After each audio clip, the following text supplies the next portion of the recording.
Okay, so now we're going to look at deadlifts. You're going to be doing a warm-up set and then 3 to 4 main sets. Start with 30 pounds. So that will mean that you'll need, I think you've got one of these little aluminum bars.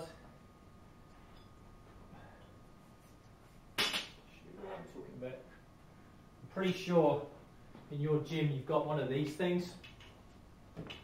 One of these. These are 15 pounds, so just add 5 pounds on each end. That'll give you 25. That's close enough to start with. I'm going to demonstrate with this, which is another bar that looks like a standard Olympic bar, but in fact isn't. It's 30 pounds. The standard Olympic bar, like the one on the floor here, is in fact 45, but I want you to start with 30. So have the bar resting on some blocks or in a squat cage, using one of the parallel struts to rest the bar. And I'll do this with my shirt off so you can see my back.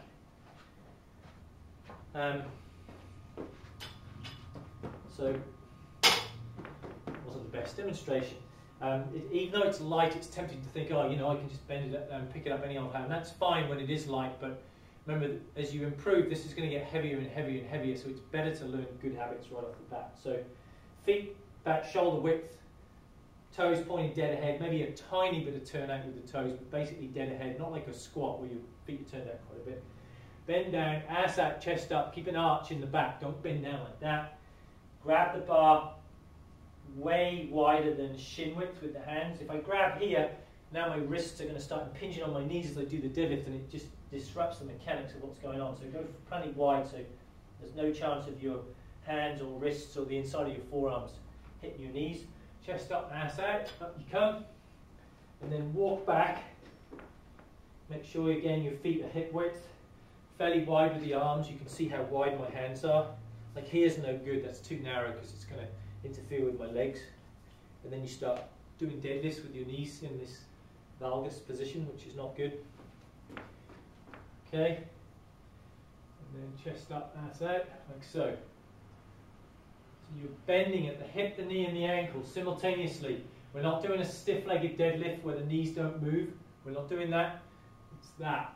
The bar should come just under the knees and then back up. But the biggest concern is keeping the arch in the back, that concave lordotic shape in the lower back. You can see I have that. And I have a mirror to my side so I can check by looking. If I see that happening, I know I've gone into flexion and that's no good. I've got to be like that at the bottom of the movement. And that determines how low I can go. You can go pretty damn low from memory, so you should have no problem getting a few inches under the knees. And that kind of tempo is fine. That's what we're looking for. And then once you've done the exercise, get centered over the blocks and just chest up, ass out, keep the arch in the back and put the thing on the blocks.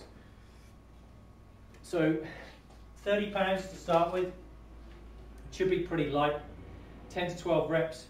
And then as the weeks go by, progress up to 60 pounds. You should get to 60 pounds certainly by the end of the 3rd week of this program. And then you'll have a recovery week where you're not actually doing any strength training, and then you restart. So when you restart in the 2nd phase, which would be week 5, because the recovery week is week 4, maybe you go a bit lighter to start with, like 45, 50 pounds, and then start building up.